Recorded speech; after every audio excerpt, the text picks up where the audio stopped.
45, 70, 36, 53. Contest volunteered, heartless. Contest volunteered, heartless. Transmissions from the void begin.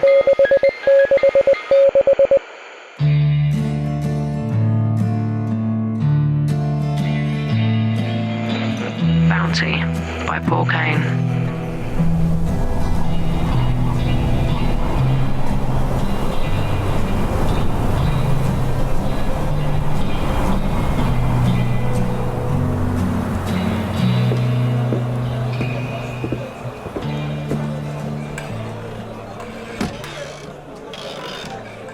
All the heads in Bartlett's saloon turned when they heard the doors swing open. Campbell Tate was tall but rangy, his long, filthy duster hanging slack from his shoulders. His hat was about as dirty, both the result of a long, difficult ride over the plain. His stubbled face was tanned. From the corner of his mouth protruded the stub of a thin cigar, its tip burning with a faint red glow.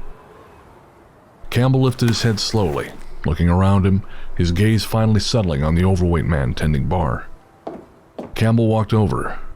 A few of the patrons still watched him, but most went back to drinking and gambling. The barkeep was sweating profusely, wiping his hands on his apron as Campbell approached. What can I get you, sir? You can get me information. We serve drinks here. Fine. Campbell blew a lungful of smoke into the man's face. Bourbon. Yes, sir. The barkeep turned to grab a dirty glass and bottle. He poured out Campbell's drink and was just about to stop when the customer grabbed his wrist, forcing it down. The man tried to pull it away, but Campbell was stronger than he looked. The liquor filled the glass, then flowed over the side, running across the counter. With his free hand, Campbell reached into his inside pocket. As his duster moved, the barman caught a glimpse of the twin revolvers that sat on his hips. Shaking a piece of paper from his pocket, Campbell opened it up and showed it to the proprietor. It was a crumpled wanted poster. Underneath the sketched face were the words, Jesse Bartlett, bounty, $7,000. Alive. Where is he? Please, I don't know. You're not the first to come looking. Please go. Is that so? Campbell squeezed the barman's arm harder until he dropped the bottle. It rolled off the counter and smashed at his feet. Campbell slammed the poster down on the bar. I won't ask again. Hey, The voice came from behind him. why don't you let him go? Stay out of this, friend. Afraid I can't do that.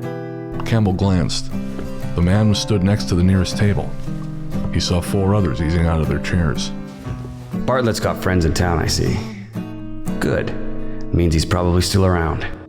Letting go of the barman, Campbell whirled around, and everything that came next almost seemed to happen in slow motion. He looked down to see the loudmouth drawing his pistol, his friends reaching for theirs too. Campbell's hands went for his peacemakers, loudly felling the first man with a bullet to the chest. None of the men had even had a chance to fire. A rifle shot buzzed past Campbell's right ear and the world tilted. He dropped to the ground, the peacemakers falling from his hands. Shaking his head, he looked behind him to see the fat barman had pulled a Winchester from under the counter and was cocking it for another shot. Campbell acted instinctively, using his right hand to snatch the cigar from his mouth and flick it at the bar. The spilled bourbon ignited immediately, lapping up in front of the overweight man who dropped the rifle before desperately trying to smother the flames. Campbell retrieved his pistols and got to his feet. He crossed the bar to the only gunman left alive, who was edging backward, trying to escape. He placed his boot on the downed man's injured shoulder and dug in his heel. Where is Jesse Bartlett?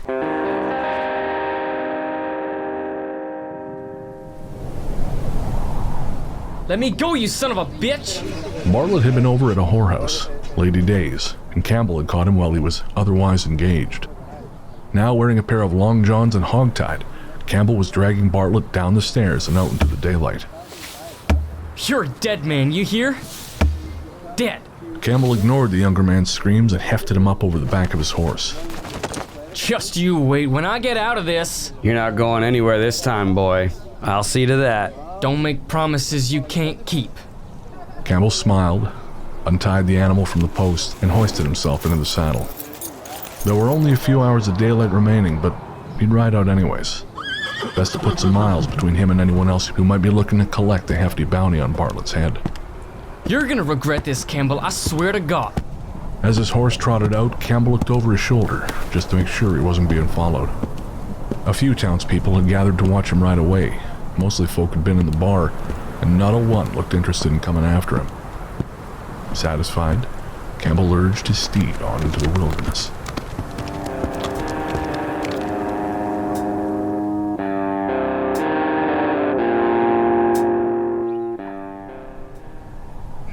The stranger entered the saloon and looked around. The place was all but empty, blood on the walls and some of the tables.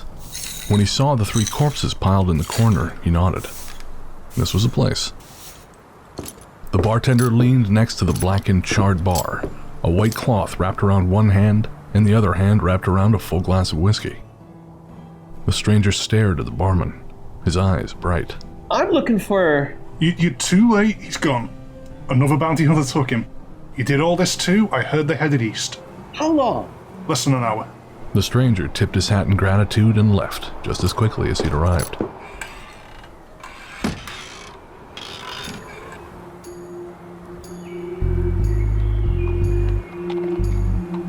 It had taken an hour of begging and threats about what he and his legions of friends would do to Campbell when they finally found him, but Bartlett eventually quit his yammering.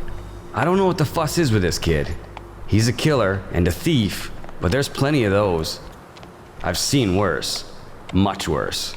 Still, Campbell had to admit to himself that the kid was a murderer, and a good one. He'd killed the only son of Stephen Doherty, one of the richest men in America, then 3 lawmen who tried to bring him down. Most of the price on his head had been put there by Doherty, and it hinged on him being alive, but Campbell knew that if the lawman's friends got him first, no amount of money was going to save Bartlett's life. He's pissed off the cops, the gentry, and has at least a couple other bounty hunters on his trail. What was it the bartender said?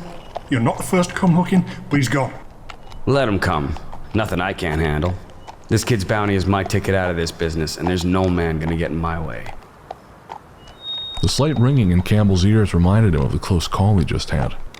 One of dozens in his career. He thought back to the time in West Texas when the Gregor gang had him pinned down in an old barn and used a stick of dynamite to drop the roof on him. Or Yellow Creek. Jesus, that was close. Nothing like getting stuck in the guts to make you appreciate seeing the sun come up. Unconsciously, his hand went to the spot on his belly where an ugly, puckered scar twisted from one side of him to the other. It was a violent job, and not one he could do forever. Bartlett's bounty could buy him a homestead, maybe some cattle. Maybe somewhere along the way he'd find a woman who'd have him. They could make it all work. How much longer are we riding? For a moment, Campbell had almost forgotten the kid was even there. Thought I told you to shut it. We'll stop when I'm good and ready, not before. But I'm cold and I need to, Hold it in. But... Doherty wants you alive, boy. But I suspect he'll still pay for a corpse. So what, you're gonna shoot me for wanting to take a piss? Don't tempt me. Jesus. Light's fading faster than I expected. Gonna have to stop soon, whether I like it or not. Can't risk running into the Comanche out there in the dark. I got no quarrel with them, but they don't know that. Campbell eyed the setting sun. Just a little further. As his horse ambled on, something nagged at Campbell, an urge to look behind him. He learned to ignore those instincts at his peril, so he turned in the saddle. What in the hell is that? Across the plains, just at the edge of his vision, he could see something, but he wasn't quite sure what. Too late in the day for a mirage. A coyote? No, too big. We're too far out for bears. As it came closer, the distant blob began to take shape. Shit! The shape was unmistakably that of a horse and rider. What is it? What's wrong? Campbell didn't respond. He knew the rider could have nothing to do with him, but that didn't sit right. Might be one of Bartlett's men or a Comanche, but there was something about the way the figure rode. Determined. Unshakable. Another hunter. Gotta be. What? Where? Shut up. In the past, this had only ended one way. Another dead body, another notch on his barrels. The thought gave Campbell no pleasure. He could try to reason with the hunter, offer him a cut for his trouble, But neither appealed to him, and knowing bounty hunters the way he did, it wasn't real likely to appeal to his shadow either. There's no way I can outrun him in the dark. Shit. Better just deal with him now and get it over with. Campbell reined in his horse and turned her around. What are you doing? What's going on? The question hung in the air, unanswered, as the men waited for the figure to catch up.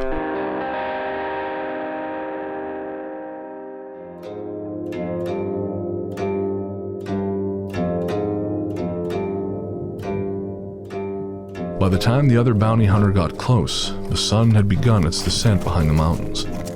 When he was within shouting distance, the stranger climbed off his horse. Campbell watched him. The new man was broader than he was, but shorter. That's far enough. The man nodded. What's your business with us? I won't ask you again. What do you want? I think you know that already. I'm here for the bounty. You want a cut? I'm willing to negotiate. The stranger thought for a moment, then shook his head. I've been on the trail too long for that. Then I guess we have an impasse. I guess we do. Campbell dismounted and walked towards the other man. Hey, you can't just leave me here. Shut up, kid. The two hunters circled each other like buzzards over a carcass. Campbell was trying to read the man, who he was, where he'd come from. But the stranger was a mystery to him. You only have one gun. I'll toss one of mine. No need. On the count of 3. On 3. 1, 2. 3. Campbell drew and fired almost before the peacemaker was even out of its holster. The bullet struck the other man in the chest. He wobbled slightly, then fell over backward.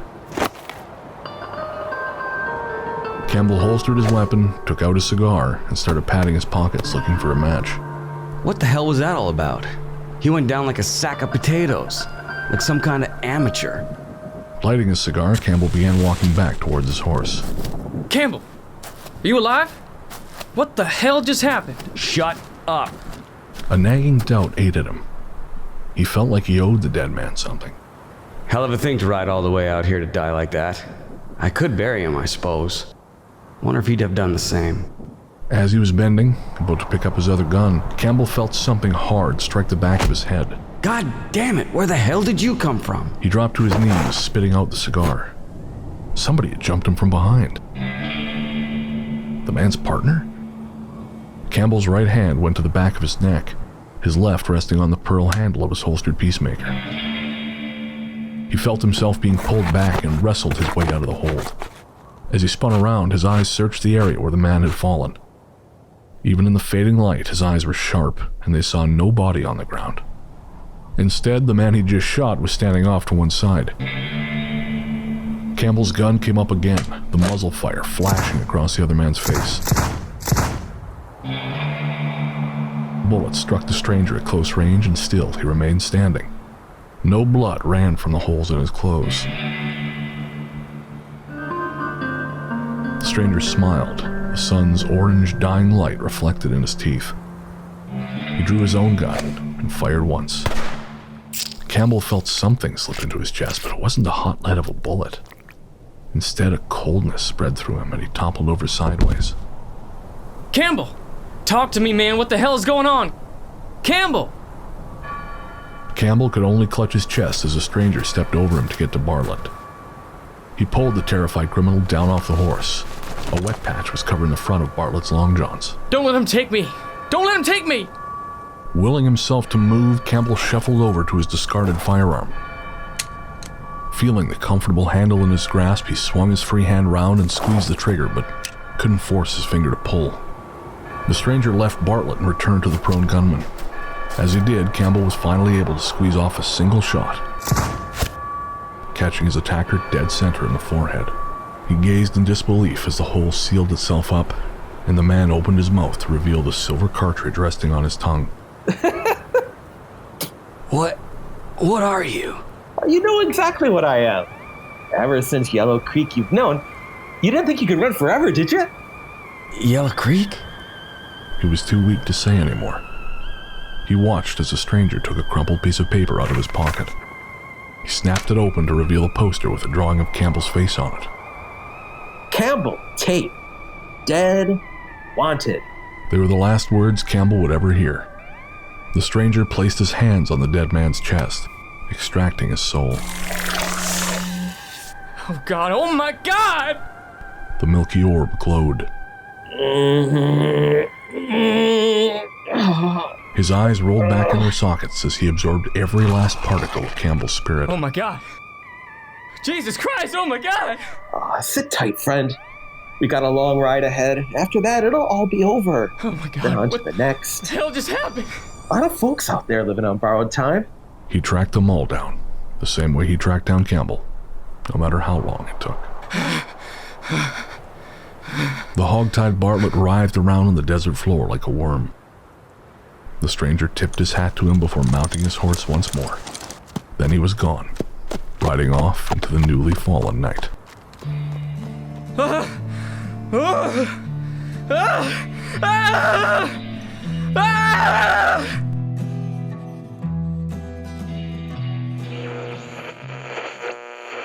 Bounty was written by Paul Kane, adapted for audio by Brennan Storr, starring Luke Greensmith as Bartender, Anthony Germain as Campbell, Mike Thorn as Cowboy, Aidan Germain as Bartlett, James Kennedy as the Stranger, and Brennan Storr as narrator.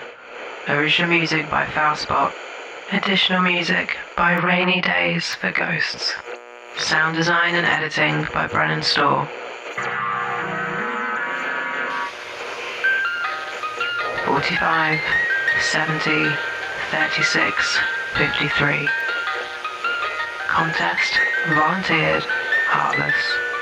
Contest volunteered, heartless. Transmissions from the void.